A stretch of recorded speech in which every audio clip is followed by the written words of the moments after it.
కలుగు సకల ఆశీర్వాదములకు కారణభూతుడ మా ప్రియ పరిశుద్ధుడ మీకు వందనాలు. మరియు కుమారు ఈ మండల కాల శిలువ శ్రమల ధ్యాన కొడుకులు మరి విశేషంగా ఈ 25వ దిన ధ్యానములోనికి మమ్మను నడిపించినందుకు స్తోత్రాలు. ఇంతవరకు స్తుతించడానికి ప్రార్థించడానికి మీరిచ్చిన మీ ఆత్మ సహాయం కొరకు స్తోత్రాలు. ఇప్పుడైతే సమాధాన కానుకనిగా మా జీవితంలో మీరు చేసిన ప్రతి విధమైన సమాధాన సంబంధమైనటువంటి కార్యమును బట్టి మిమ్మల్ని జ్ఞాపకం చేసుకుని మీ మాటల చేత మేము ఆదరించబడడానికి, ధైర్యము పొందడానికి, సమాధానము నొందడానికి చేస్తున్న ఈ ప్రయత్నము మానవ ఆత్మను మరుగుపరిచి, మానవ స్వరాన్ని మరుగుపరిచి, మహిమ కలిగిన మీ శుద్ధాత్మ సహాయమును, మనోహరమైన మీ స్వరమును అనుగ్రహించడం చేత బలపరచమని యేసయ్య నామమున ప్రార్థించి వినయపూర్వకంగా అడిగి వేడుకొనుచున్నాను తండ్రి, ఆమేన్. దేవునికి మహిమ కలుగునుగాక.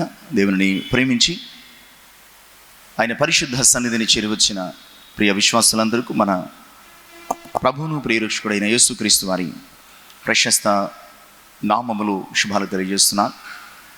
దేవుని కృపను బట్టి 25వ ధ్యానంలోనికి నడిపించబడిన మనం ఈ దిన ధ్యానము కొరకు ఏర్పాటు చేయబడిన లేఖన భాగాలు ప్రవక్త అయిన మీకా గ్రంథం 5వ అధ్యాయము మొదటి 5 వచనాలు, అలాగే ఎఫెసీ పత్రిక 2వ అధ్యాయము 11 నుంచి 16 వచనాలు. సమాధాన కారకుడు ఈ మాటలను ధ్యానం చేసుకునే ముందుగా మరి కుమారు కోవిడ్ నిబంధనలను పాటిస్తూ ప్రతి ఒక్కరు కూడా మరి బయట శానిటైజ్ చేసుకుని మాస్కులు ధరించుకుని భౌతిక దూరాన్ని పాటించాల్సిందిగా మీకు మనవి చేస్తున్నాను. ఎందుకంటే మన చుట్టుపక్కల ప్రాంతాలలో మరి అనేకమైనటువంటి పాజిటివ్ కేసులు వస్తున్నాయి. మరి రీసెంట్గా మండపేటలో 7 కేసులు, ఇంచుమించు 2-3 వీధులు రెడ్ జోన్గా ప్రకటించడం జరిగింది. ఈ పరిణామాల దృష్ట్యా మనము జాగ్రత్త వహించి ఈ యొక్క మండల కాల శిలువ శ్రమల ధ్యాన కోడికలు ఎలాంటి అంతరాయము కలగకుండా దేవుని మహిమార్థమే మనకు ఆశీర్వాదకరంగా జరిగించుకునేలాగా మనము సహకరించాల్సిందిగా ప్రభు పక్షంగా మీకు తెలియజేస్తున్నాను. ఈనాటి మూల వచనం ఎఫెసీ పత్రిక 2వ అధ్యాయం 16వ వచనాన్ని చదువుకుందాం. తన శిలువ వలన ఆ ద్వేషమును సంహరించి దాని ద్వారా వీరిద్దరిని ఏక శరీరముగా చేసి దేవునితో సమాధాన పరచవలనని ఇలాగూ చేశాను గనుక ఆయనే మనకు సమాధాన కారకుడైనాడు. అలాగే మనం చదువుకున్న మొదటి భాగం మీకా గ్రంథము 5వ అధ్యాయం 5వ వచనము కూడా మనం చూస్తే కనుక ఇదే మాట యేసుక్రీస్తు ప్రభువును గురించి ప్రవచనము చెబుతున్నటువంటి ప్రవక్త మీకా కూడా మాట్లాడుతున్నాడు. ఆ మాట కూడా చదువుకుందాం. ఆయన సమాధానమునకు కారకుడగును. ఎవరు అంటే యేసుక్రీస్తు అనే రక్షకుడు లేదా యేసుక్రీస్తు అనే విమోచకుడు రానున్న దినములలో తన ప్రజలకు ఒక సమాధాన కారకునిగా, ఒక సమాధాన వారధిగా, ఒక సమాధాన సంబంధమైనటువంటి మరి సాధనముగా ఆయన మన మధ్య రాబోతున్నాడు అని ఆ రోజు దేవుని ప్రజలకు ప్రవక్త మీకా ద్వారా, అలాగే సంఘమునకు పౌలు ద్వారా కూడా మాట్లాడుతున్నాడు. ఈ సమాధానమునకు కారణము, ఈ సమాధానమునకు సాధనము, ఈ సమాధాన కార్యము ఎలా జరిగింది అని మనం ఆలోచన చేస్తే చాలా క్లియర్గా పౌలు భక్తుడు ఎఫెసీ సంఘానికి రాస్తూ తన శిలువ వలన ఆ ద్వేషమును సంహరించి మనలను సమాధానపరచాడట. అంటే శిలువ అన్నది యేసుక్రీస్తు ప్రభువారు మన పాప శాప దోషముల కొరకు ఆయన భరించిన, వహించిన, ధరించినటువంటి ఆ శిలువ మన జీవితానికి అది ఒక సమాధాన సాధనముగా, సమాధాన సంకేతముగా, సమాధాన సంబంధమైనటువంటి అనుభవముగా మనకు ఇయ్యబడింది అన్న సంగతిని జ్ఞాపకం చేస్తున్నాం. నిజానికి ఇక్కడ అన్యులకు యూదులకు సంబంధించినటువంటి ద్వేషాల గురించి మాట్లాడుతున్నాడు. కేవలము ప్రియులారా, ప్రభు యొక్క శిలువ కేవలము అన్యునికి అలాగే యూదునికి సంబంధించినటువంటి ద్వేషమును సంహరించడము మాత్రమే కాదు, కానీ మనలో మనకున్నటువంటి ద్వేషభావాన్ని, మన పొరుగు వారితో, మన సహోదరులతో, లేదా మన స్నేహితులతో, మన సన్నిహితులతో ఉన్నటువంటి ద్వేషభావాన్ని, అలాగే మనము మన యొక్క లోక స్నేహముతో దేవునితో వైరాన్ని పంచుకున్నటువంటి అనుభవములో మనము దేవునితో కలిగి ఉండాల్సినటువంటి సమాధానాన్ని గురించినటువంటి ఒక గొప్ప విలువైనటువంటి సాధనముగా సిలువ నిలిచింది. కనుకనే ఈరోజు ఆయన సిలువ ద్వారా మనతోనూ మన సహోదరులతోనూ, పొరుగు వారితోనూ, మనలను దేవునితో కూడా సమాధానపరిచినటువంటి సమాధాన కారకునిగా ఉన్నట్లుగా పరిశుద్ధ పౌలు ఈ లేఖనము ద్వారా జ్ఞాపకము చేస్తున్నాడు. నిజమే, యేసుక్రీస్తునందు సమాధానము లేనటువంటి మన జీవితాలలో, యేసుక్రీస్తునందు సమాధానమునకు ఏమాత్రము కూడా పాత్రుడము కానిటువంటి మన జీవితంలో, యేసుక్రీస్తునందు మనలను సమాధాన సంబంధులుగా, సమాధానముతో ఆయన మనల్ని నిలిపి బలపరిచినట్లుగా కూడా వాక్యానుసారంగా జ్ఞాపకం చేస్తున్నాను. అందుకనే యెషయా ప్రవక్త కూడా తన ప్రవచనాలలో ప్రభువును గురించి మాట్లాడుతూ యెషయా గ్రంథము 9వ అధ్యాయం 6వ వచనంలో ఈ చక్కటి మాట జ్ఞాపకం చేస్తున్నాడు. ఆయనటండి సమాధానకర్తయగు అధిపతి. ఆయన సమాధానమును అనుగ్రహించే అధిపతి, సమాధానమును మనకు ప్రొవైడ్ చేసే ఒక అధిపతిగా అక్కడ ప్రవక్త జ్ఞాపకము చేస్తున్నాడు. అంతేకాదు యోహాను సువార్త 14వ అధ్యాయము 27వ వచనాన్ని కూడా మనం చూస్తే కనుక ఆయన తనకై తాను స్వయముగా అంటున్నాడు, ఆయన నా శాంతినే మీకు, అంటే నా సమాధానమునే నేను మీకు ఇవ్వబోతున్నాను అనేటువంటి సంగతిని జ్ఞాపకం చేస్తున్నాను. అంతేకాదు రోమపత్రిక 15వ అధ్యాయము 33వ వచనములో సమాధానకర్తయకు దేవుని సమాధానము మీకు ఉండునుగాక. ఆయన సమాధానకర్త, సమాధానమును మన జీవితంలో అనుగ్రహించువానిగా అక్కడ పరిచయం చేస్తున్నాడు. అలాగే కొరింథీ మొదటి పత్రిక 14వ అధ్యాయము 33వ వచనములో కూడా ఆయన సమాధానమునకే కర్త కానీ అల్లరికి కర్త కాదు. ఇలాంటి లేఖనాలు పరిశుద్ధ గ్రంథంలో ఆయన సమాధానమునకు అధిపతి అని, ఆయన సమాధానమునకు కారకుడని, ఆయన సమాధానమునకు కర్త అని, ఆయన మన జీవితంలో సమాధానమును అనుగ్రహించువాడని అనేక సంగతులను పరిశుద్ధ లేఖన భాగాలలో జ్ఞాపకం చేస్తున్నాడు. కనుక పౌలు భక్తుడు చెప్పడం మాత్రమే కాదు, దేవునితో సమాధానం కోల్పోయినటువంటి మానవ జీవితంలో ఇది ఎక్కడ జరిగింది అంటే మరలా మనము మొదటికి వెళ్ళాల్సినటువంటి అవసరం ఉంది. ఇది ఏదైనా తోటలో జరిగినటువంటి ఒక ప్రమాదం. దేవునితో సమాధానాన్ని, దేవునితో సహవాసాన్ని, దేవునితో సఖ్యతను, సాన్నిహిత్యమును పోగొట్టుకున్నటువంటి మానవుడు సమాధానానికి దూరం అయిపోయాడు. ప్రభు చెప్తున్నాడు ఇక్కడ, దేవుడు, ఇదిగో మీరు నాకు వ్యతిరేకముగా తినవద్దన్నటువంటి పండును తిన్నారు కనుక నా సన్నిధిలోంచి మిమ్మల్ని త్రోసివేస్తానని చెప్పి త్రోసివేసిన తర్వాత వారికి ప్రభు చెప్తున్నటువంటి మాటలు, ఇదిగో నీవు ప్రయాసముతో పిల్లలను కంటావు, నీవు ప్రయాసపడి నీవు పంటను పండిస్తావు. ఇది వారి జీవితంలో సమాధానాన్ని పోగొట్టుకున్నటువంటి స్థితికి కారణం. వారు తమ జీవితంలో అప్పటి వరకు సమాధాన సంబంధులుగా జీవించిన వారైనప్పటికీ, అప్పటి వరకు సమాధానముతో ప్రభుతో సహవాసం చేసిన వారైనప్పటికీ, వారు తమ అవిధేయత వలన దేవునితోనూ అలాగే తమ జీవితంలోనూ అలాగే పొరుగు వానితోనూ సమాధానమును కోల్పోయినటువంటి జీవితాలు జీవించిన వారై ఉన్నారు. గమనించండి, వారు దేవునితో సమాధానమును కోల్పోయారు అనడానికి వారు ఏదైనా తోటలోంచి గెంటి వేయబడమే దానికి కారణం. వారు తమ జీవితంలో తమ సమాధానాన్ని కోల్పోయారు అనడానికి వారు ప్రయాసముతో పిల్లలను కనడము, బ్రతకడము అదే సంకేతం. అలాగే వారు తమ జీవితంలో తమ పక్క వారితో సమాధానాన్ని కోల్పోయారు అని అనడానికి హేబేలును కయ్యను చంపడమే కారణం. ఇలాగూ దేవునితో ఎడబాటు, దేవుని ఎడల అవిధేయత మానవ జీవితంలో సమాధానమును పోగొట్టుకునే అనుభవాన్ని, సమాధానమును కోల్పోయే పరిస్థితిని, సమాధానానికి దూరముగా నెట్టివేయబడినటువంటి పరిస్థితి వారు కలిగి ఉన్నప్పుడు తిరిగి సమాధానము లేనటువంటి మానవ జీవితంలో దేవుడు తన కుమారుడైనటువంటి యేసుక్రీస్తు ద్వారా తనతో వారిని సమాధాన పరుచుకోవడానికి, తమలో వారికి సమాధానమును కలిగి ఉండడానికి, తమ పొరుగు వారితో వారు సమాధాన సంబంధులుగా జీవించుట కొరకు తన కుమారుడైనటువంటి క్రీస్తును సమాధాన కారకునుగా, సమాధానార్థమైనటువంటి మరి ఆ శిలువ శిక్షను వేసి మనలను విడిపించినట్లుగా చూస్తున్నాం. అందుకనే యెషయా ప్రవక్త 53వ అధ్యాయం 5వ వచనములో ఈ మాటను జ్ఞాపకం చేస్తూ ఉంటాడండి. అసలు శిలువ మరణము, అసలు శిలువ శిక్ష, అసలు శిలువ దేనికి సంకేతంగా ఉన్నది అంటే ఆ 5వ వచనం చెప్తుంది,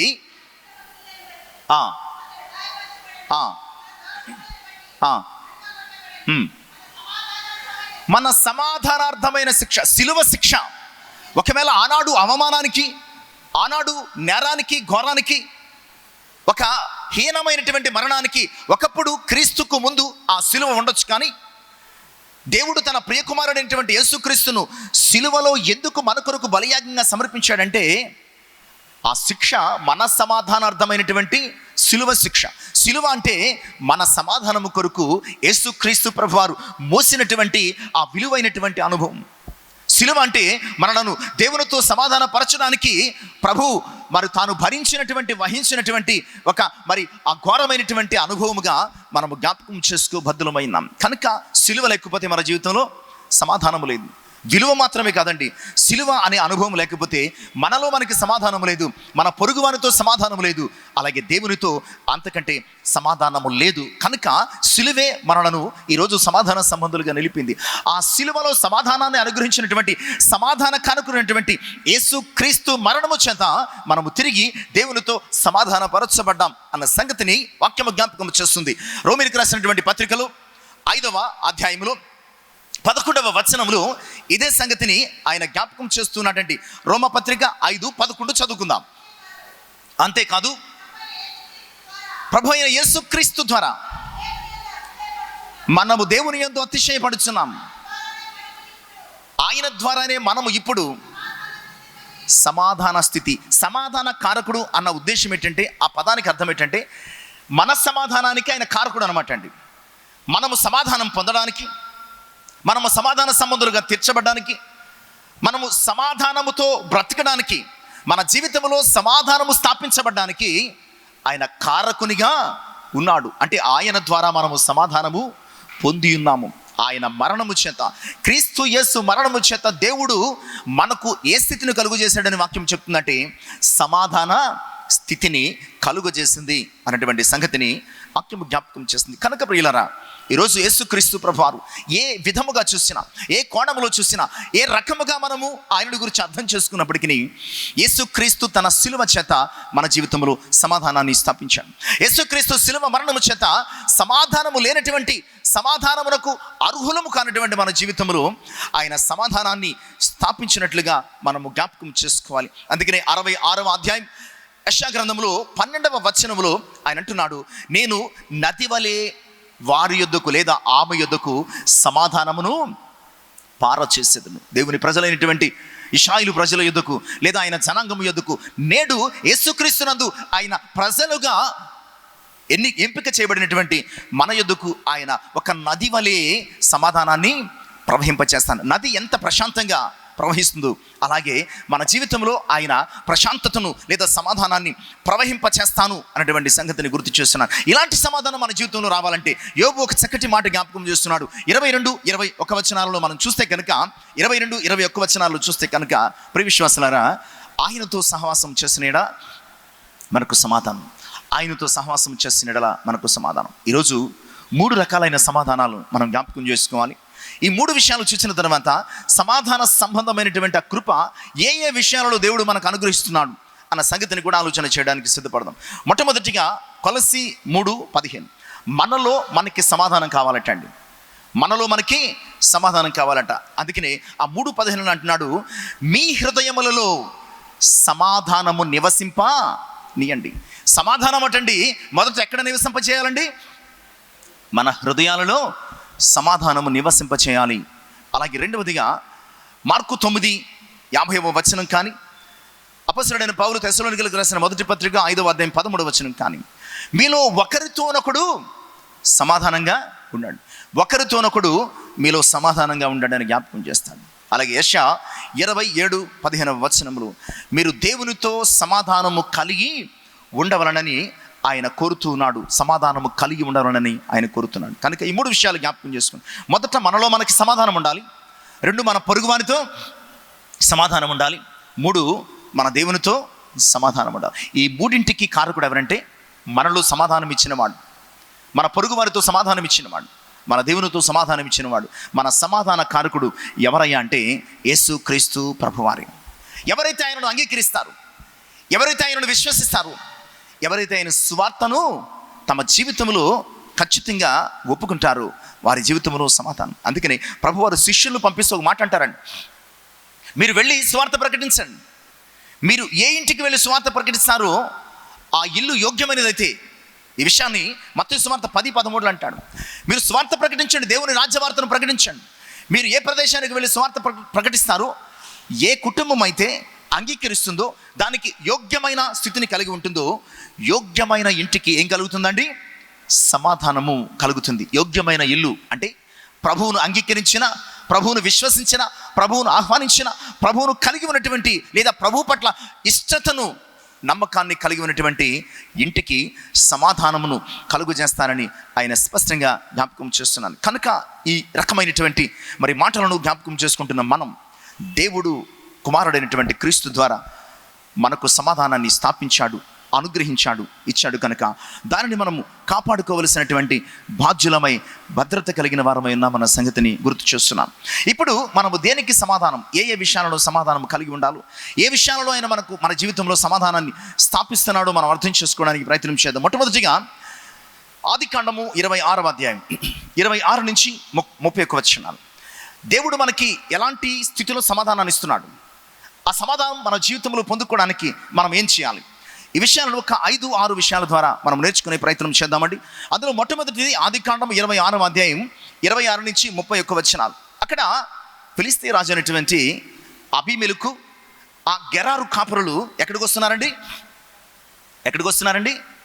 ఇస్సాకు దగ్గరికి వస్తున్నారు. ఒకప్పుడు ఆ పై వచనాలను మనం చూస్తే కనుక, అనగా 18 నుంచి 21 వచనాలు చూస్తే కనుక, వీరు తరచూ ఇస్సాకుతో ఏమయ్యారండి? గొడవ పడ్డారు. ఇస్సాకు ఏ బావి తవ్వుకున్నా, ఇస్సాకు నీటి కోసం ఏ ప్రయత్నం చేసినా, ఇస్సాకు తన మనుగడ కోసం ఎలాంటి ప్రయాణం చేసినా, ప్రతి సమయంలో కూడా ఇస్సాకును వారు చాలా ఇబ్బంది పెట్టారు. అంటే ఫిలిష్తియా రాజుకు, వారి ప్రజలకు, ఆ దేశంలో కాపురం ఉంటున్నటువంటి ఇస్సాకునకు సమాధానం లేనటువంటి స్థితి కలుగుతుంది, సమాధానం లేనటువంటి స్థితి. కానీ ఇస్సాకు జీవితంలో మనం చూసినటువంటి గొప్ప విధేయత ఏంటంటే, ఎక్కడ గొడవ పడినా ఇస్సాకు వారితో తగాదాకు దిగలేదు. అక్కడ వారికి దానిని విడిచిపెట్టి తిరిగి వచ్చేసాడు. అలా వచ్చేసిన కారణం చేత ఆ రాత్రి దర్శనం ముందు ఇస్సాకునకు దేవుడు కనిపించి, నీ తండ్రి అయినటువంటి అబ్రహాము, దేవుడను, ఇదిగో నేను నీకు తోడైనాను, భయపడకని చెప్పాడు. ఆ తర్వాత అబీమెలెకు, ఫిలిష్తీయులు వచ్చి, దేవుడు నిన్ను గొప్పగా ఆశీర్వదించాడు, ఆయన నీకు తోడైనాడు, నీవు మా దేశంలో నివసించినప్పుడు మేము ఎప్పుడు కూడా నీకు హాని కలుగు చేయలేదు, కనుక గొప్పవాడమైనటువంటి నీతో మేము సమాధాన పడాలని అనుకుంటున్నాం, సంధి చేసుకోవాలని అనుకుంటున్నాం, కనుక దయతో నీతో మాకు వైరం లేకుండా మాతో నీవు సంధి చేసుకో, ఒప్పందపడు అని ప్రాధేయపడుతున్నారు. నిజమే, ఒకప్పుడు గొడవ పడినవారు, ఒకప్పుడు తగాదా పడినవారు, ఒకప్పుడు చీటికి మాటికి వ్యాజ్యమాడిన వారు, లేదా వివాదమునకు తావుగా మారినవారు. ఎందుకు ఇస్సాకు దగ్గరకు వచ్చి తిరిగి సమాధాన పడాల్సినటువంటి పరిస్థితి వచ్చిందంటే, మనము ఇస్సాకు యొక్క లక్షణాన్ని, ఇస్సాకుకు అట్టి సమాధానాన్ని దయచేసినటువంటి దేవుడు సమాధానకారకుడైతే, అట్టి సమాధానాన్ని పొందుకోవడానికి ఇస్సాకులో ఉన్నటువంటి లక్షణము, గుణం ఏంటంటే, ఇస్సాకు విధేయత కలిగినవాడు. నిజమే, ఎప్పుడు కూడా ఇస్సాకులో యారగెన్సీ అనేది మనం చూడం. ఇస్సాకులో ఎప్పుడు తిరగబడే తనము చూడలేదు. ఇస్సాకులో ఎప్పుడు కూడా విరోధ భావాన్ని మనం చూడలేదు. తన మీదకు తన తండ్రి కత్తి ఎత్తినది మొదలుకొని ఇస్సాకు యొక్క జీవిత పటం మనకు అక్కడి నుంచే బాగా పరిచయం అవుతుందండి. అప్పటి నుంచి ఇక్కడ గెరారు కాపరులు, లేదంటే అబీమెలెకు, ఫిలిష్తీ రాజు అయినటువంటి అబీమెలెకు తనతో సమాధాన పడే వరకు కూడా ఎక్కడా ఇస్సాకు జీవితంలో యారగెన్సీ కానీ, విరోధ భావం కానీ, గొడవ పడే తత్వం కానీ కనిపించలేదు. ఇస్సాకు మొత్తం చరిత్ర చూస్తే ఇస్సాకుకి ఇవ్వాల్సిన ఒక బిరుదు ఏంటంటే, ఇస్సాకు విధేయుడు, దేవుని పట్ల విధేయుడు, తండ్రి పట్ల విధేయుడు, దేవుని యొక్క చిత్తము పట్ల విధేయుడు, తాను నివసిస్తున్నటువంటి ఆ రాజు పట్ల, రాజ్యము పట్ల కూడా విధేయతగానే ప్రవర్తించాడు. ఎప్పుడు కూడా తిరగబడలేదు, ఎప్పుడు కూడా వారికి మొండిగా సమాధానం చెప్పలేదు. విధేయతతో అక్కడ కాదు అంటే వేరే చోటుకు వెళ్ళిపోయి ఇంకో బావి తవ్వుకునేవాడు. ఇస్సాకు జీవిత పట్టమంతా కూడా మనం చూస్తే ఇస్సాకు గొప్ప విధేయుడు. నిజమే, ఆయన సమాధానకారకుడే. ఆయన ఎవరి జీవితంలోనైనా సమాధానాన్ని స్థాపించడానికి సమర్థుడే, సమాధానమునకు అధిపతి అయిన దేవుడే. అయితే ఆ సమాధానము నీకు రావాలి అంటే నీవు యోగ్యమైన వ్యక్తిగా ఉండాలండి. ఎందుకంటే ప్రభు పంపిస్తూ ఎవరైతే యోగ్యంగా ఉంటారో, ఏ ఇల్లు అయితే యోగ్యమైన ఇల్లుగా ఉంటుందో ఆ ఇంటికి ఏమి వస్తుందండి? సమాధానం వస్తుంది. ఇక్కడ ఇస్సాకు అట్టి సమాధానము పొందుకోవడానికి, శత్రువుతో సమాధానం పొందుకోవడానికి, తనను ఇబ్బంది పెట్టిన వారితో, తనను తొందర పెట్టిన వారితో సమాధానం పొందుకోవడానికి ఉన్నటువంటి అర్హత ఏంటంటే, ఇస్సాకు దేవుని పట్ల, తండ్రి పట్ల, తను నివసించినటువంటి రాజ్యము పట్ల, ఆ అధికారము పట్ల విధేయత కలిగిన వాడై ఉన్నాడు. కనుక దేవుడు సమాధాన కారకుడై ఉండి సమాధానమును పొందుకోవడానికి అర్హునిగా ఉన్నటువంటి ఇస్సాకు జీవితంలో దేవుడు సమాధానాన్ని స్థాపించినట్లుగా మనం చూస్తున్నాం. ఈరోజు చాలామంది జీవితంలో ప్రియులారా సమాధానం లేనటువంటి పరిస్థితులు ఉన్నాయి. సంపాదించుకుంటున్నాం, లేదా అధికారాలు కలిగి ఉన్నాం, లేదా ఇంకా రకరకాలైనటువంటి పరిస్థితులు, అన్ని వనరులు, అన్ని వసతులు మనం కలిగిన వారంగా ఉన్నాం. కానీ చాలా ఆశ్చర్యకరమైనటువంటి విషయం ఏంటంటే, ఏ హృదయమును తొంగి చూసినా, ఏ జీవితాన్ని కదిపి చూసినా, ఏ బ్రతుకును మనము పరిశీలన చేసి చూసినా, ఏ జీవితంలోనూ కూడా మనకి సమాధానం కనిపించడం లేదు. ఎందుకంటే నీవు సమాధానాన్ని అనుగ్రహించినటువంటి నీ దేవుని పట్ల నీవు సరైనటువంటి విధేయతను చూపించడం లేదు. నీ దేవుని పట్ల నీవు సరైనటువంటి వినయాన్ని చూపించడం లేదు. నీ దేవుని మాటకు కానీ, ఆయన ఆజ్ఞకు కానీ నీవు లోబడే వ్యక్తిగా కనిపించడం లేదు. కనుక సమాధానం ఇవ్వాల్సినటువంటి ఆయన నీ జీవితంలో యోగ్యత లేని కారణం చేత, సమాధానానికి మనము అర్హులముగా పరిగణించినటువంటి కారణం చేత ఆయన మన జీవితంలో సమాధానాన్ని ప్రవహింప చేయటము లేదు అన్న సంగతిని వాక్యం ద్వారా జ్ఞాపకం చేస్తున్నాను. కనుక నీకు సమాధానం కావాలంటే చాలా విషయాలు లోకములు దొరకచ్చు, కానీ సమాధానము అనే మనకు అవసరమైనటువంటి, అత్యవసరమైనటువంటి ఈ అంశము మనకు సమాధానకారకుడైనటువంటి క్రీస్తు ద్వారా మాత్రమే లభిస్తుంది. దాన్ని పొందుకోవాలంటే మనకు కొన్ని ఎలిజిబిలిటీస్ అనేవి ఉండాలి. అది మొట్టమొదటిగా విధేయత. ఎవరైతే విధేయత కలిగి ఉంటారో వారి జీవితంలో ఆయన సమాధానాన్ని ప్రవహింపచేస్తారు అన్న సంగతిని గుర్తు చేస్తున్నాను. కనుక ఈరోజు నీకు ఏ విషయంలోనైనా సరే, నీలో, నీకు, నీ ఇంటిలో, నీ ఉద్యోగం చేసే చోట, నీ శరీరంలో, నీ బ్రతుకులో నీకు సమాధానం కావాలంటే సమాధానాన్ని నీకు ఇయ్యగలిగినటువంటి దేవుని సన్నిధిని విధేయత కలిగిన వ్యక్తిగా జీవించు. ఇక రెండవ విషయం చూద్దాం. ఆదికాండము 31వ అధ్యాయం 55వ వచనం. ఆదికాండము 31వ అధ్యాయం 55వ వచనము చూద్దామండి. తెల్లవారినప్పుడు లాబాను లేచి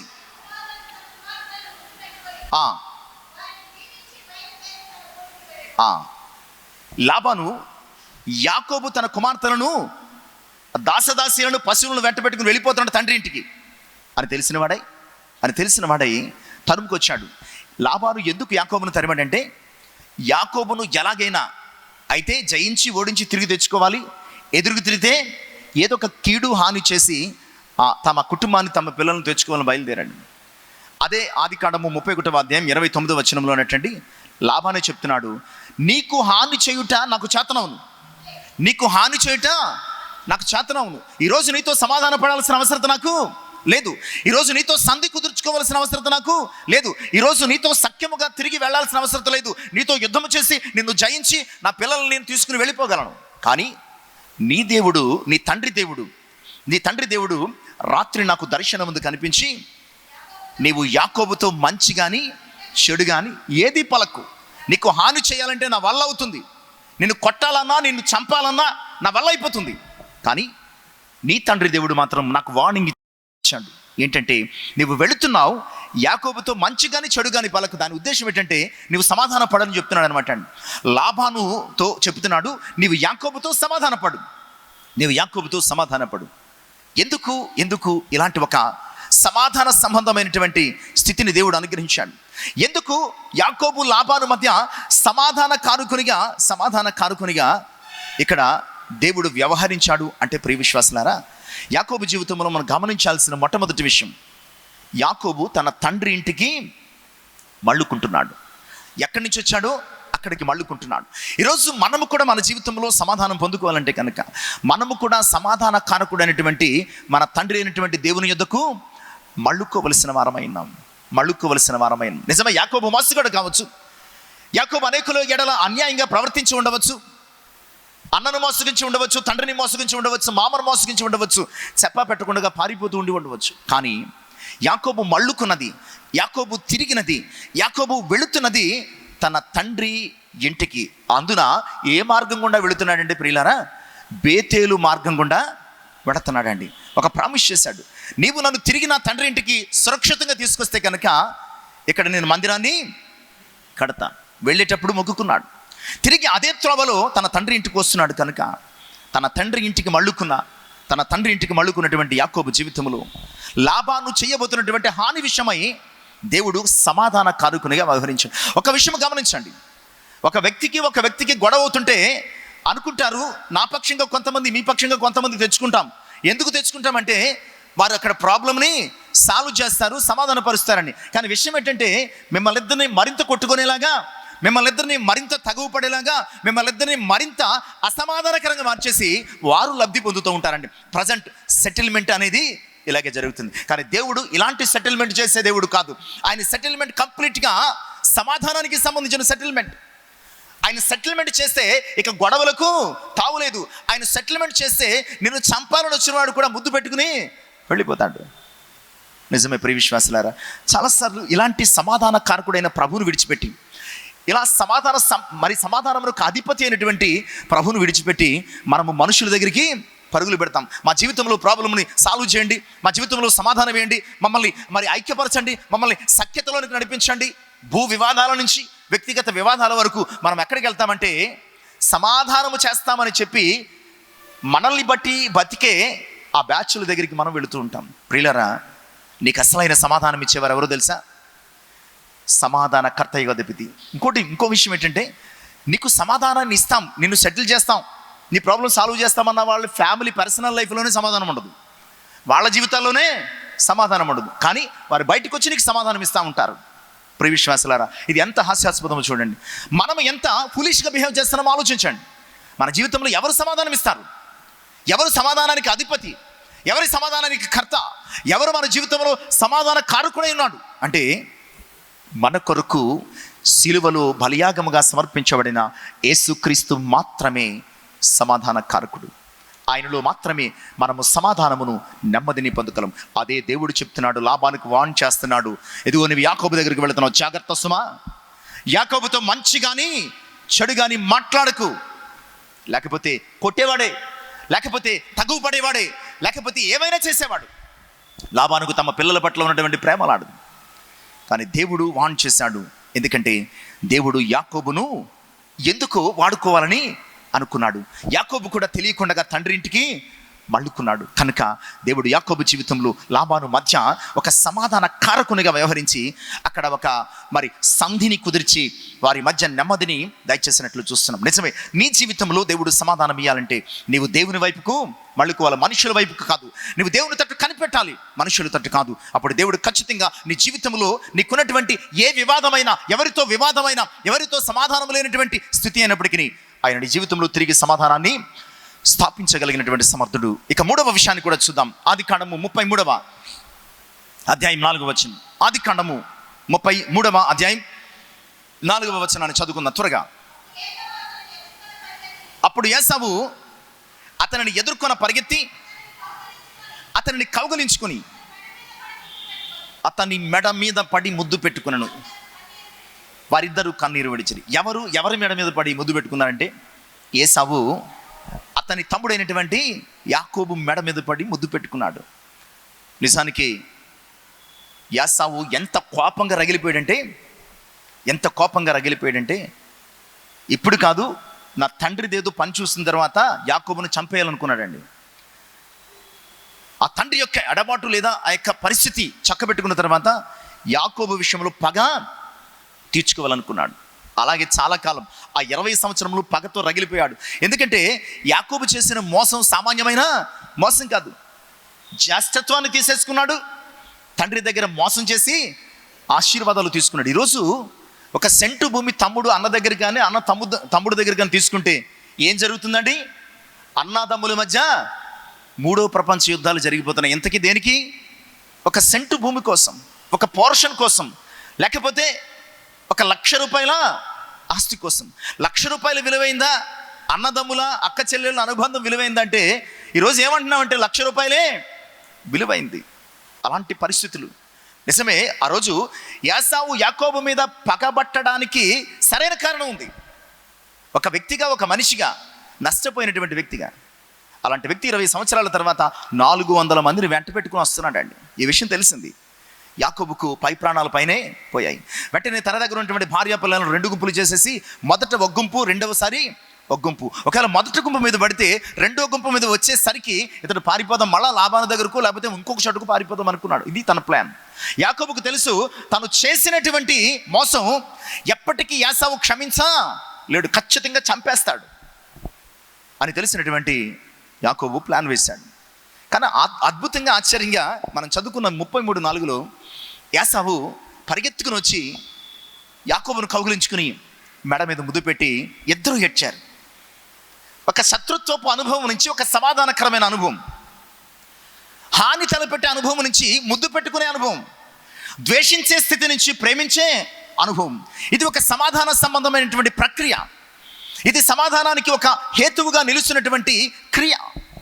ఏంటి అద్భుతం, ఎలా జరిగింది? ఓ రాత్రికి రాత్రి మారిపోయింది సీన్ అంతా కూడా. చాలాసార్లు మనం అనుకుంటూ ఉంటాం, కానీ నీ జీవితంలో అసమాధానకరమైన అనుభవాలను ఒక రాత్రిలో ఆయన మార్చేస్తాడు నీవు నమ్మితే కనుక. నీ జీవితంలో అశాంతికరమైన అనుభవాలను ఒక రాత్రితో మార్చేస్తాడు. నీ జీవితంలో దుఃఖకరమైన అనుభవాలను ఒక రాత్రికి రాత్రి ఆయన మార్చేయగలడు. ఆయన అంతటి సమర్థుడైనటువంటి దేవుడిని నమ్మగలిగితే.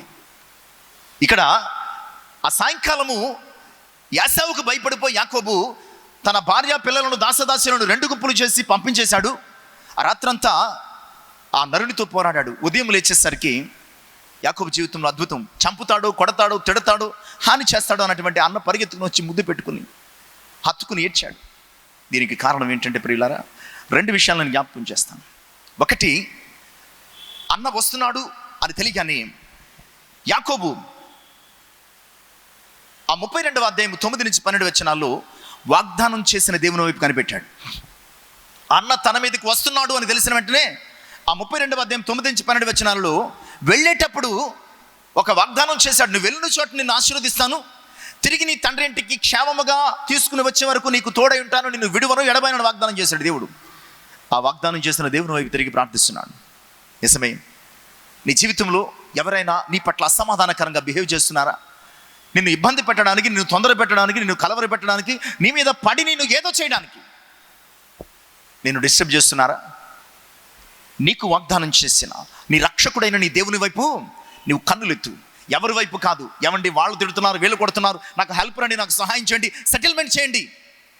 ఎప్పుడు కూడా నువ్వు ఇలాంటి దృక్పథంతో ఆలోచించుకో.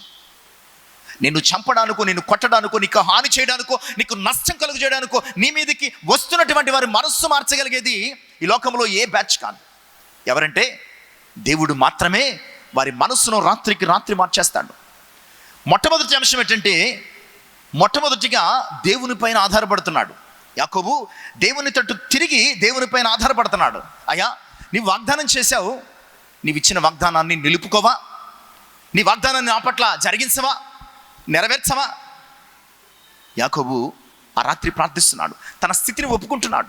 అయ్యా నిజమే, ఇదిగో నేను కేవలం చేతి కర్రతో వెళ్ళానయ్యా, ఇప్పుడు నన్ను ఓ 2 గుంపులు చేశావు, విస్తారమైనటువంటి జనాంగంగా ఆశీర్వదించావు. అలాంటి నీకు ఈ అసమాధానకరమైన అనుభవమును తీసివేసి నన్ను సమాధానంతో నింపగలిగిన మరి సమర్థుడు నీకు అసాధ్యమైంది ఏది కాదు అని ప్రార్థించాడు. రెండవది ప్రియ విశ్వాసులారా, ఆదికాండము 32వ అధ్యాయం 27-28 ప్రార్థించినంత మాత్రం నీ జీవితంలోనికి సమాధానం వచ్చేది. నువ్వు చేసిన ప్రార్థన దేవుడు విని నీకు సమాధానం ఇయ్యడానికి నీలో కూడా ఒక ప్రక్రియ జరగాలి. ఆ ప్రక్రియ పేరే, అవును నేను యాకోబును, నన్ను ఆశీర్వదిస్తేనే కానీ నిన్ను విడిచిపెట్టను. ఆ మరుసటి రోజు ఉదయం ఒక అద్భుతం జరగడానికి, చంపాలనో కొట్టాలనో గొడవ పడాలనో వచ్చినటువంటి యాసావు యాకోబుతో ప్రేమగా మాట్లాడి సమాధాన పడడానికి కారణం ఏంటంటే, యాకోబు ప్రార్థించాడు, 2 మార్పు చెందాడు. నువ్వు ప్రార్థించాలని నీ జీవితంలో సమాధానం కావాలంటే, ఆ సమాధానం నీ జీవితంలో స్థిరపరచబడాలి అంటే కనుక ఖచ్చితంగా ఆ సమాధానమునకు యోగ్యునిగా నీ మనసు, నీ జీవితము, నీ బ్రతుకు మార్చబడాలి. నిజమే, ఇక్కడ ఎవరితో యాసావు సమాధాన పడ్డాడో తెలుసా అండి? ఎవరితో సమాధాన పడ్డాడు? యాకోబుతో కాదు, ఇశ్రాయేలుతో సమాధాన పడ్డాడు. యాకోబుతో అయితే సమాధాన పడేవాడు కాదు. ఎందుకంటే యాసావుకి ఎవరితో గొడవ ఉంది? యాకోబుతో గొడవ ఉంది, ఇశ్రాయేలుతో గొడవ లేదు. కనుక ఇశ్రాయేలుగా వస్తున్నటువంటి యాకోబును చూచి పరిగెత్తి హత్తుకుని మెడ మీద ముద్దు పెట్టుకుని కౌగిలించుకుని ఏడ్చాడు. నిజమే. నీకు సమాధానం కావాలంటే మొదట ఎవడో మారాలని నువ్వు మాట్లాడకు, ఎవడో మారాలని నువ్వు కోరుకోకు. నీ ఎదుటవారు మారాలని కాదు, సమాధానం నీ దగ్గర నుంచి ప్రారంభం అవ్వాలా. నీవు మారితే నీకు సమాధానం వస్తుందండి. వాళ్ళు తిరుగుతున్నారండి, వీళ్ళు కొడుతున్నారండి, ఈ వేళ మా మీదకు లేస్తున్నారండి, వాళ్ళు ఎలాగంటున్నారండి అని మాట్లాడడం కాదు. మొదట నీవు సమాధానంగా వ్యవహరించు. ఇస్సాకు జీవితం దగ్గరికి సమాధానం ఎందుకు నదివలి వచ్చిందంటే, ఇస్సాకు సమాధానం కొరకే తప్ప గొడవ కొరకు ఎప్పుడు అతడు తిరగబడలేదు. ఇక్కడ కూడా యాకోబు జీవితంలో సమాధానం ఎందుకు వచ్చిందయ్యా అంటే, యాకోబు మారిపోయాడు. నీవు మారితే నీకు సమాధానం ఇస్తాడు. ఎదటోళ్ళు మారితే నీకు సమాధానం రాదు. ఎందుకంటే నీ ఇంట్లో గొడవలకైనా, నీ వీధిలో గొడవలకైనా, భార్యాభర్తల మధ్య గొడవలకైనా, లేదంటే అన్నదమ్ముల మధ్య గొడవలకైనా, ఉద్యోగుల మధ్య గొడవలకైనా, లేదంటే రెండు వ్యవస్థల మధ్య, రెండు వ్యక్తుల మధ్య గొడవలకైనా, మొట్టమొదట సమాధానకారకమైన ప్రారంభం ఎక్కడ ఉండాలంటే మన హృదయాలలో ఉండాలి. మనం సమాధాన పడితే లోకమంతా సమాధానంగా ఉంటుంది. మనం అలజడితో ఉంటే లోకమంతా కల్లోలంగా మనకి కనపడుతుంది. కనుక యాకోబు మొదట తనలో తాను దేవునితో సమాధాన పడ్డాడు. ఆ రాత్రి సమాధాన పడ్డాడు. అవును, నేను మోసగాడినే, ఈ హాని, ఈ కీడు నా జీవితంలో జరగాల్సిందే. అయ్యా నన్ను మార్చు, నేను మారిపోతాను, నువ్వు ఆశీర్వదిస్తే ఆశీర్వదించబడతాను. దేవుని సన్నిధిలో ప్రాధేయపడ్డాడు, పోరాడినటువంటి యాకోబు సమాధాన సంబంధమైన విజయాన్ని దేవుడు కలుగజేసి, నీవిక యాకోబువు కాదు, నువ్వు ధైర్యంగా వెళ్ళు. ఎందుకంటే యాకోబు నీలో చచ్చిపోయాడు. యాసావు యాకోబుని చెప్పడానికి వస్తున్నాడు తప్ప ఇశ్రాయేలును చెప్పడానికి రావటం లేదు. కనుక ఇక నీవు యాకోబువు కాదు, ఇశ్రాయేలు, నీవు సమాధానం గలవాడు, వెళ్ళిపో అంటున్నాడు. నిజమే. ఈరోజు లోకములో నీకు సమాధానం కావాలంటే, నీ కుటుంబంలో సమాధానం కావాలంటే, నీ బ్రతుకులో సమాధానం కావాలంటే మొదట నీవు సమాధాన సంబంధిగా మారాల్సినటువంటి అవసరత ఉన్నది. ఇక 4వ విషయాన్ని కూడా చూద్దాం. మార్కు సువార్త 5వ అధ్యాయం 34వ వచనం. మార్కు సువార్త 5వ అధ్యాయం 34వ వచనం. ఇక్కడ మనం ఎప్పుడు చూసే రక్తస్రావం గల స్త్రీ కనబడుతుందండి. ఆమెతో ప్రభు ఈ మాట అంటున్నాడండి. ఏ మాట అండి? అందుకు ఆయన, కుమారి, నీ విశ్వాసం నేను స్వస్థపరిచింది. ప్రభు ఈ మాట అన్నాడంటే ఖచ్చితంగా ఆమెలో సమాధానం లేదని మనం అర్థం చేసుకోవాలి. నిజమే. 12 సంవత్సరాల నుంచి సమాధానం లేని స్థితి కారణం ఆమె శరీరంలో అనారోగ్యం, ఆమె శరీరంలో వ్యాధి, ఆమె శరీరంలో తన సమాధానానికి, తన శాంతికి, నెమ్మదికి తనను దూరము చేసేంతటి ఘోరమైన దుస్థితి ఉందండి. చాలాసార్లు మన జీవితాలలో మనకున్నటువంటి అనారోగ్యాలు మనకి సమాధానం లేకుండా చేస్తాయండి, నెమ్మది లేకుండా చేస్తాయి. మన జీవితంలో మనశ్శాంతి ఉండదు. ఏంటంటే శరీరంలో బలహీనత మనల్ని తొందర పెడుతుంది, శరీరంలో బలహీనత మనల్ని కలవర పెడుతుంది, శరీరంలో బలహీనత మనను నెమ్మది లేకుండా మార్చేస్తుంది. ఈమె జీవితంలో కూడా 12 సంవత్సరాల నుంచి సమాధానం లేదు. ఆమె శరీరంలో రక్తస్రావం అనే వ్యాధి మానక ఆమెను చాలా ఇబ్బంది పెడుతున్నప్పుడు వైద్యుల దగ్గరికి వెళ్ళింది, డబ్బంతా పోగొట్టుకుంది, అయినప్పటికీ నీ సమాధానము రాదు. అంటే శరీరంలో సమాధానం. అలాంటి సమయంలో ఆమె జీవితంలో ప్రభు అంటున్నాడు, కుమారి, నీ విశ్వాసము నిన్ను స్వస్థపరిచింది, సమాధానము గలదానమే వెళ్ళి. ఆమెకు సమాధానం రావడానికి కారణం ఏంటండి? వస్త్రపు చెంగునైనా ముడితే చాలు అన్న విశ్వాసం. నిజమే. ఈరోజు మనలో సమాధానం లేకపోవడానికి కారణం ఏంటంటే ఈ లోకాన్ని, వ్యక్తులను నమ్మే విశ్వాసం సమాధానకారకుడైన దేవుణ్ణి నమ్మడంలో మనం చూపించాం. ఏమండి, ఎవరైనా గొడవతో వచ్చారనుకోండి, ఏమండి ప్రార్థన చేస్తాను, దేవుడు మీకు సమాధానం ఇస్తాడు అని ప్రార్థన చేసి పంపించామనుకోండి, తెల్లారితే ఇద్దరు పోలీస్ స్టేషన్లోనూ, కోర్టులోనూ కనబడతారు. అంటే దీని అర్థం ఏంటి? ప్రార్థన ఎవరి నామంలో అయితే చేశామో, ఎవరైతే సమాధానకారకుడు దేవుడు మీకు సమాధానం ఇస్తాడు అని చెప్పామో, ఆ దేవుని పట్ల కంటే వ్యవస్థల పట్ల నీకు విశ్వాసం ఉంది. ఈమె కూడా చెప్తాను, ఈమె కూడా ముందు వ్యవస్థ పట్ల విశ్వాసం చూపించింది. ఎక్కడికి వెళ్ళింది? వైద్యుల దగ్గరికి వెళ్ళింది, డబ్బంతా పోగొట్టుకుంది, డబ్బు మీద నమ్మకం ఉంచింది, డబ్బు తన శరీరంలో వ్యాధిని తీసివేసి సమాధానం ఇవ్వలేదు. డాక్టర్స్ మీద నమ్మకం ఉంచింది, డాక్టర్స్ ఆమె వ్యాధిని నయం చేసి సమాధానం ఇవ్వలేదు. చివరికి ఎక్కడికి వచ్చింది?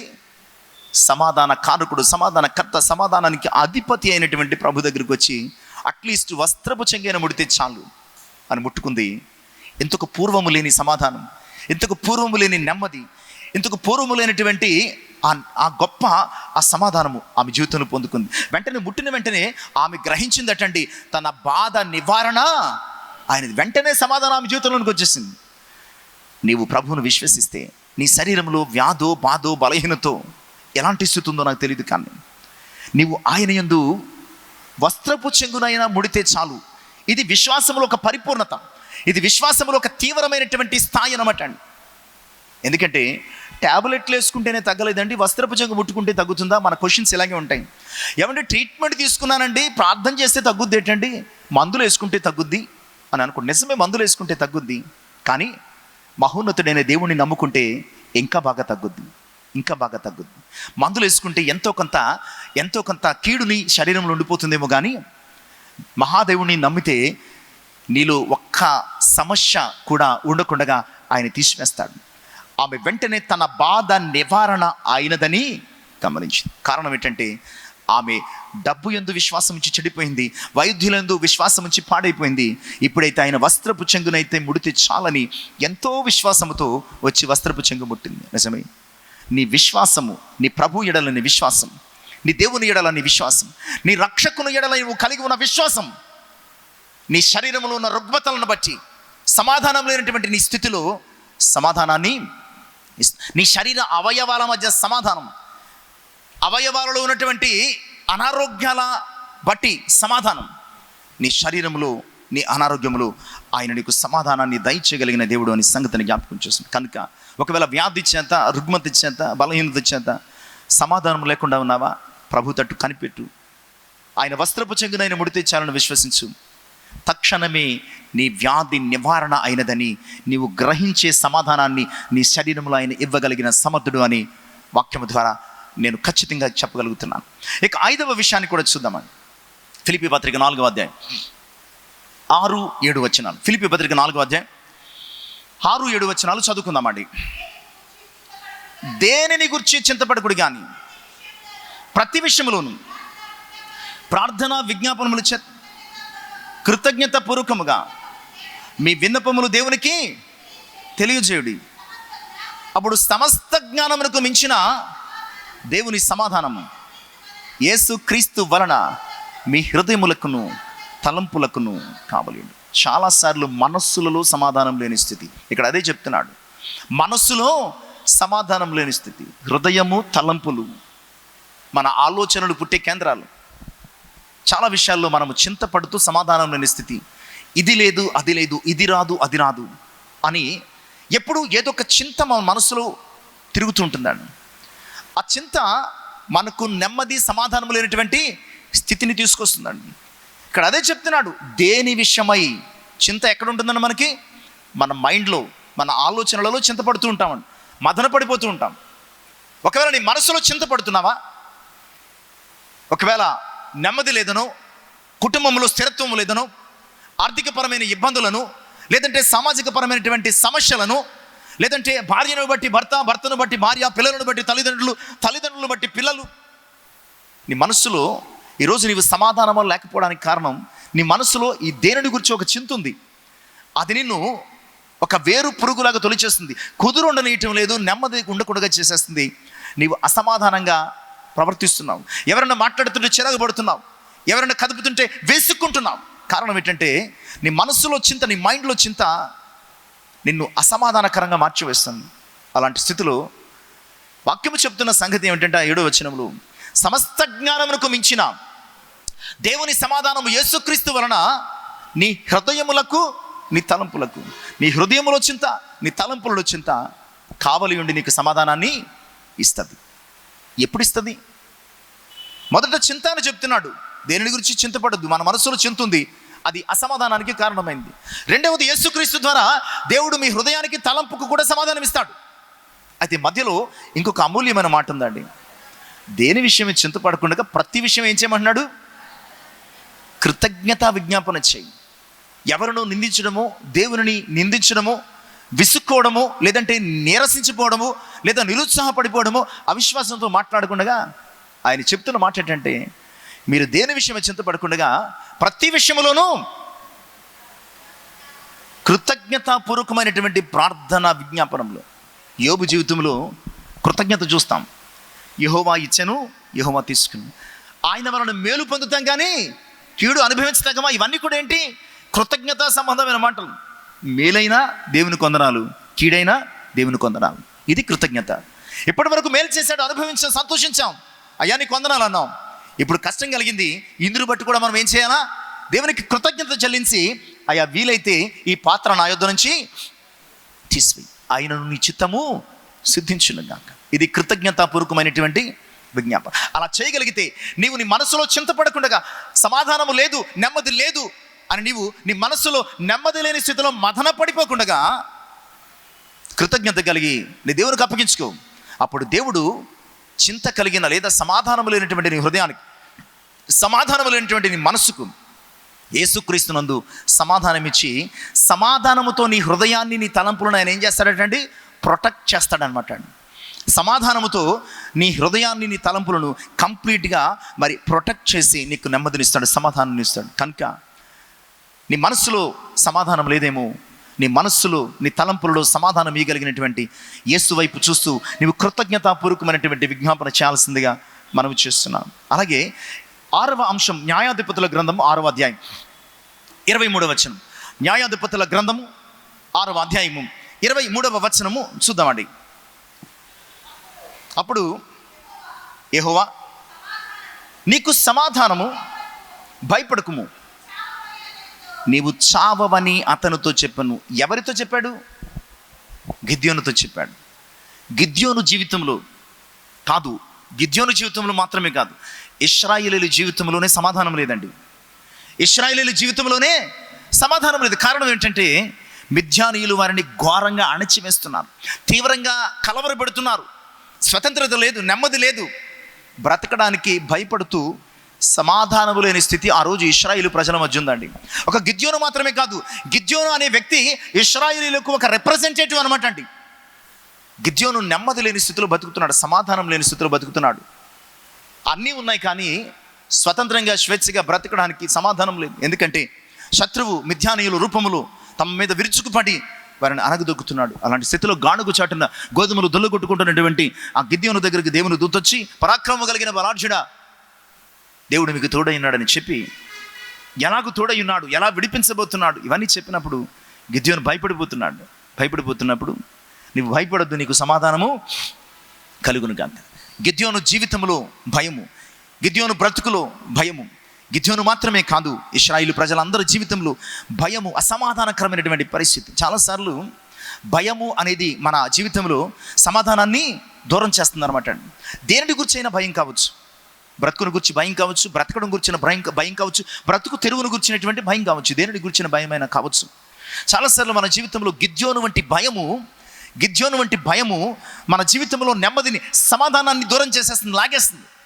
అలాంటి సమయంలో దేవుడు గిద్యోనుకు ఇస్తున్న వాగ్దానం ఏంటంటే, భయపడకము, నీకు సమాధానము కలుగును గాక. నిజమే ప్రియ విశ్వాసులారా, నమ్మి విశ్వసించి దేవుని మాట ప్రకారం సాగిపోయినటువంటి గిద్యోను కేవలము 300 మందితో విస్తారమైనటువంటి మిద్యానీయులను తరిమి జయించినట్లుగా చూస్తున్నాం. నిజమే, సంఖ్యాబలం అవసరం లేదు, శక్తియుక్తులు అంతకంటే అవసరం లేదు, నీ ఆలోచనలు, నీ జ్ఞానము, నీ నైపుణ్యతలు దేవునికి అవసరం లేదు. ఆయన పిలుచుకున్నప్పుడు నీవు లోబడితే, ఆయన ఇచ్చిన వాగ్దానాన్ని నీవు విశ్వసించగలిగితే, ఆయన చేతిలోని ఒక సాధనంగా వాడబడగలిగితే, నీవు శక్తిహీనుడివి కావచ్చు, బలహీనుడివి కావచ్చు, ఆయన నీ జీవితంలో, నీ కుటుంబంలో నీవే సమాధానాన్ని స్థాపించుకునే ఒక యోధునిగా నిన్ను వాడుకుంటాడు. గిద్యోను ఇశ్రాయేలీయుల జీవితంలో, బ్రతుకులు సమాధానాన్ని స్థాపించినటువంటి ఒక యోధునిగా, ఒక నాయకునిగా దేవుడు వాడుకున్నాడు. గిద్యోను చేత తిరిగి మిద్యానీయులు ఎప్పుడు కూడా ఇశ్రాయేలీయుల మీదకు రాకుండా పూర్తిగా పారద్రోలేశారు. కంప్లీట్గా సమాధానము ఇశ్రాయేలీయుల జీవితంలో స్థాపించబడింది. ఈరోజు ఈ మాటలు వింటున్న ప్రియులారా, ఒకవేళ సమాధానం లేకుండా నీవు బ్రతుకుతున్నావేమో, నీ బ్రతుకులో, నీ కుటుంబంలో సమాధానం లేనటువంటి దుస్థితి కారణం ఏదైనా కావచ్చు. అలాంటి పరిస్థితుల్లో దేవుడు చెప్తున్న మాట ఏంటంటే, ఆయన మాటను, వాగ్దానాన్ని నమ్ము, ఆయన చేతిలో నీ జీవితాన్ని అప్పగించుకో. ఆయన ఇచ్చినటువంటి ఆ సూచనలను నీ విశ్వసించి ఆయన చేతిలో వాడబడితే కనుక కేవలము మట్టి కుండల చేత, ఆరిపోయే దివిటీల చేత, కేవలము ఒట్టి బూరల చేత గొప్ప విజయాన్ని దేవుడు, సమాధాన సంబంధమైన విజయం, నెమ్మదికరమైన విజయాన్ని ఇచ్చాడు. కనుక ఈరోజు నీ జీవితంలో అలాంటి ఒక విజయం నువ్వు కోరుకుంటే కనుక ఖచ్చితంగా నీ దేవుని చేతికి నీవు అప్పగించుకో. చాలాసార్లు మన జీవితంలో సమాధానం లేకపోవడానికి కారణం ఏంటంటే, నీ సమస్యను మనుషులకు అప్పగించుకుంటున్నావు, నీ సమస్యను నీ చుట్టూ ఉన్న వారికి అప్పగించుకుంటున్నావు. నీ దేవునితో చెప్పుకోవడానికి కానీ, నీ దేవునికి నీవు అప్పగించుకోవడానికని ఇష్టపడటం లేదు. సమాధాన కారకుడైనటువంటి యేసుక్రీస్తుకు నీ సమస్యను, సమాధానము నీ జీవితంలోంచి తీసివేస్తున్న నీ సమస్యను నీవు అప్పగించుకుంటే కనుక సమాధాన కారకుడైనటువంటి యేసుక్రీస్తు ప్రభువారు నీ జీవితంలో నీవు పోగొట్టుకున్న సమాధానాన్ని నీకు తిరిగి స్థాపిస్తారు అన్న సంగతిని జ్ఞాపకం చేస్తున్నాను. కనుక నీ జీవితంలో ఏ విషయంలో సమాధానం లేదో తెలియదు. నీ మనసులో సమాధానం లేదు, నీ శరీరంలో సమాధానం లేదు, నీ ఇంట్లో సమాధానం లేదు, నీ యొక్క ఉద్యోగం చేస్తున్న చోట సమాధానం లేదు, సమాజంలో సమాధానం లేదు. అలాగే సమాధానం లేకపోవడానికి ఆర్థికపరమైన ఇబ్బందులు, శారీరకపరమైన రుగ్మతలు ఏదైనా కావచ్చు కారణం. ప్రియ విశ్వాసులారా, ఈరోజు ప్రపంచము సమాధానము లేని స్థితిలో అల్లాడిపోతుంది.